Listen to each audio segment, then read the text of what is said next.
বীর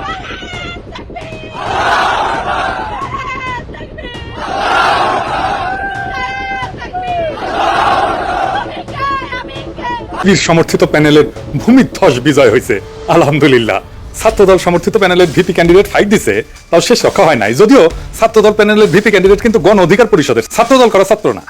সুবীর সমর্থিত প্যানেলের জন্য শুধু না, এটা জগন্নাথ বিশ্ববিদ্যালয়ের জন্য একটা ইতিহাস যে এটা জগন্নাথ বিশ্ববিদ্যালয়ের প্রথম ছাত্র সংসদ নির্বাচন।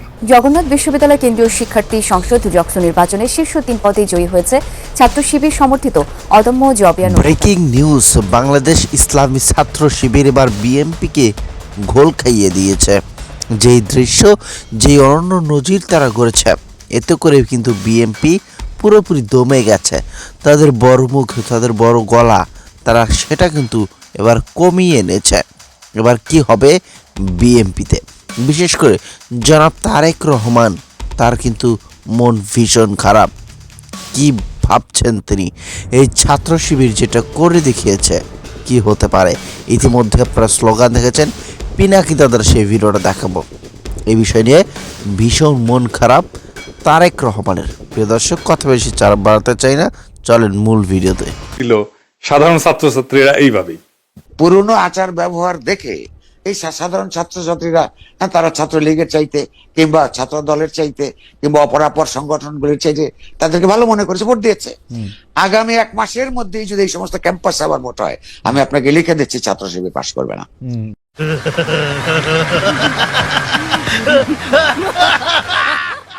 ইদানিং তো আবার জরিপ চলতেছে, জরিপে দেখা যায় বিএনপি ছাড়া কথা নাই। 70% লোক নাকি বিএনপির ভোট দিবে। এমিনেন্স একটা জরিপ করেছে, ওর মালিক আমার মেডিকেলের 3 বছরের জুনিয়র জাসদ করেছিল। ওর এনজিও হেলথ নিয়ে কাজ করে ওই এমিনেন্স, এখন নতুন ধান্দাবাজিতে নামিছে। শামিম শুনো, 70% লোক বিএনপির ভোট দিবি, হদ দিবি, পাশা পাইতে দিলে হোগাত ছাপ্পা দিয়ে দিবি, হ্যাঁ ব্যালটে দিবি পাবলিকে। এই জগন্নাথের ইলেকশন নিয়েও জরিপ করেছিল, করেছিল ছাত্রদল জিতবি। সেটা আবার বাসস, তার মানে বাংলাদেশ সংবাদ সংস্থা ছাপিয়েছিল, মানে সরকারি সংবাদ সংস্থা। এটি মাহবুব মোর্শেদকে চাকরি দিছে আসিফ নজরুল। পুরা আওয়ামী লীগ আমলে আওয়ামী লীগের সাথে সিস্টেম করে চলিছে। মাঝে মাঝে কুরকুরে নিয়ে উঠলে আমার নিয়ে স্ট্যাটাস মারতো, এটা আছে না সুশীল গেরে একটা কুরকুরে নিয়ে আছে, পিনাকিরে নিয়ে স্ট্যাটাস মারে, আসলে আওয়ামী লীগ, কিন্তু মাঝে মাঝে আবার ভাব দেখায় আমি আওয়ামী লীগ না।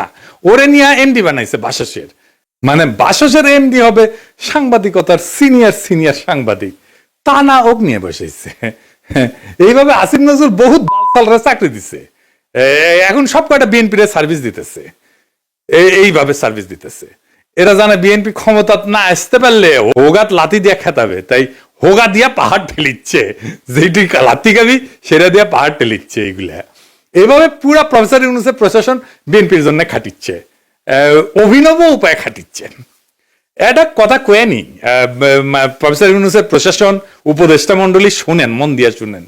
বৃহত্তর বিএনপির প্রফেসর ইউনূসের উপদেষ্টা পরিষদের শাখার সদস্যরা এবং প্রশাসনে বিএনপির লেসপেন্সাররা শুনে রাখেন, আপনারা রাষ্ট্রের কর্মচারী, ওই রাষ্ট্রের মালিক জনগণ, বিএনপি না। মাথায় রাখেন, একদিন না একদিন জনগণের সরকার আসবে ক্ষমতা, সেদিন কিন্তু কোনো ছাড় পাবেন না। সেই সরকার প্রফেসর ইউনূসের সরকারের মতো ধ্বজভঙ্গ সরকার হবে না, সেই সরকার হবে জুলাইয়ের আগুনে উদ্দীপ্ত সরকার। হোগার চামড়া কিন্তু তুলে নেওয়া হবে, মাইন্ডেড, পলাহে পারবেন না। রাষ্ট্রের কর্মচারী হিসেবে নিরপেক্ষ থাকবেন, সামান্যতম পক্ষপাতিত্ব করবেন তো সেইটার কাফফারা দিতে হবে, মাপ নাই, সে কাফফারা ভয়ঙ্কর হবে, সরি কওয়ার কলে টাইম পাবেন না। এবার আসেন আমরা দেখি কেন ছাত্রদল এভাবে হারিচ্ছে, আর নাম হয়েছে হারু পাট্টি। হ্যাঁ বুঝে চাও। এই আলাপগুলো আমরা অনেক আগের থেকেই করিচ্ছি। প্রথম কারণ হইতেছে তাদের দীর্ঘদিন ছাত্র দলে কোনো রিক্রুটমেন্ট নাই, নতুন ছাত্র ঢোকেনি, না ঢুকলে দল থেকে আওয়ামী বিরোধী ছাত্র রাজনীতি তো বন্ধ থাকে নাই, তাই না? ওরা কয় যে শিবির আছে কারণ ওরা গুপ্ত রাজনীতি করছে, তা আওয়ামী বিরোধী ছাত্র রাজনীতি কি বন্ধ ছিল? ছাত্রলীগের লুঙ্গির তলে ছিল নাকি শিবির? নূরের দল তাহলে কেমনে তৈরি হইল? নাহিদ আসিফরা কিভাবে তৈরি হইল? ওরা তো গুপ্ত রাজনীতি করে নাই, শিবির প্রকাশ্য রাজনীতি করে নাই, কারণ সে বিপ্লবী রাজনীতি করছে। বিপ্লব মানে এক্সিস্টিং সিস্টেমের রাপসার, এটা ভেঙে ফেলতে হয়। যেই শক্তি প্রকাশ্য সে ইতিমধ্যে রাষ্ট্রীয় নজরদারির ভিতরে থাকে, তাই সে রাপসার করতে পারে না এক্সিস্টিং সিস্টেমকে। বিপ্লবী হইতে পারে না। বিপ্লব মানে অসম লড়াই। এইখানে ট্রান্সপারেন্সি থাকাটা আত্মঘাতী, গোপনীয়তা এখানে নৈতিকতা না, এইখানে স্ট্রাকচারাল নেসেসিটি। বিপ্লবী হইতে হইলে তাকে গোপনে রাজনীতি করতে হবে। এই কাজটা করেছে শিবির, সেই জন্য বিপ্লবী ক্যারেক্টার নিয়ে দাঁড়াইছে, সেই জন্য তারা এই ভূখণ্ডের ইতিহাসে সবচেয়ে শক্তিশালী ছাত্র সংগঠন হিসেবে উত্থিত হয়েছে। গুপ্ত ছিল, ছাত্রলীগের লুঙ্গির তলে ছিল, এইসব বইলা লাভ হয়েছে কেন? হয় নাই, হবেও না। এইবার দ্বিতীয় ইস্যু, বিএনপির ভুল রাজনীতি। ভুল বলাটা ঠিক না, মানে যে রাজনীতি করতেছে, মুক্তিযুদ্ধের চেতনা মারাইতেছে, সেটা আত্মঘাতী হইতেছে। ক্রমাগত তারা মুক্তিযুদ্ধের চেতনা ডুবন্ত নৌকায় চইরা নিজের রাজনৈতিক ভবিষ্যৎকে ধ্বংস করিচ্ছে। মানুষজন এই কথা আওয়ামী লীগ আর বামেদের কাছে শুনিছে, তো এখনো শুনে, তাই না? এতদিন 15 বছর ধরে শুনিছে, মাইক লাগে শুনিছে।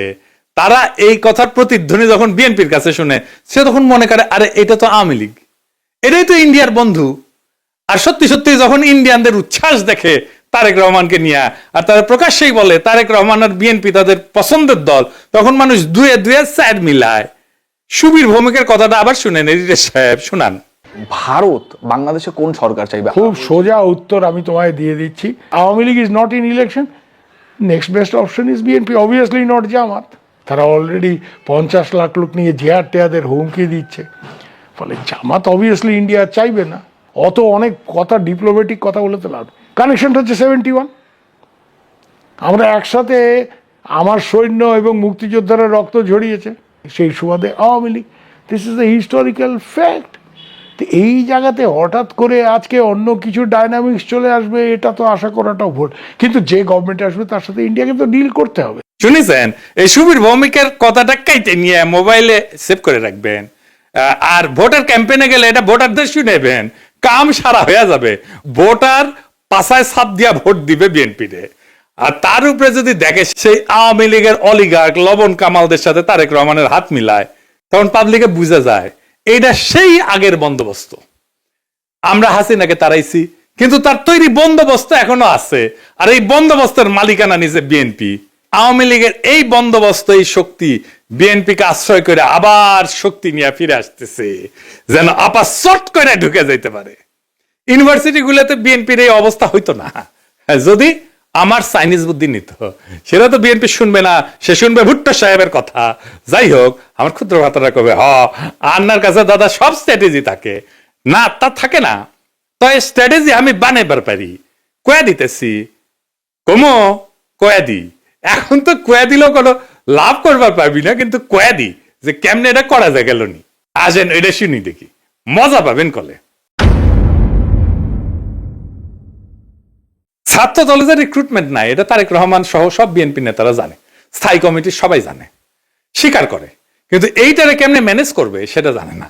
এই প্রসঙ্গে একটা প্রফেশনাল গল্প বলি আর কি, খুব বেসিক কনসেপ্টের গল্প আর কি। প্রোডাক্ট লাইফ সাইকেলের মার্কেটিং এর একটা খুব বেসিক কনসেপ্ট কি, সেটা যে কোনো প্রতিষ্ঠানের, মানুষের, দলের, পণ্যের একটা লাইফ সাইকেল থাকে বা জীবন চক্র থাকে। মানে জন্ম, বেড়ে ওঠা, তারুণ্য, যৌবন, বার্ধক্য, মৃত্যু, মানুষের যে জীবন চক্র ঠিক তেমন।